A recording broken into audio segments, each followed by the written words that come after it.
In this video, we will be sharing the most common mistake users make when using an external drive for storing their PS5 games. Many users plug in their brand new external drive to the USB port on the front of the PS5. Then you'll quickly realize your external drive doesn't work. You need to use the USB ports on the back of your PS5 for your external drive to work.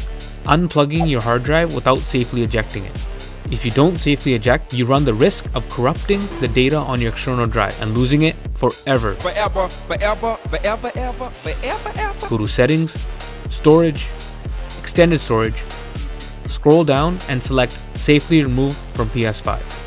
Not all external drives are compatible with your PS5. There are two critical requirements to use an external drive with your PS5. 1. The external drive must support USB 3.0 or later, which is a minimum transfer speed of 5 gigabits per second. And 2. The external drive must be a minimum 250 gigabytes up to a maximum of 8 terabytes. We highly recommend the officially licensed PlayStation external drive manufactured by Seagate. We will leave a link to this external drive in the description below.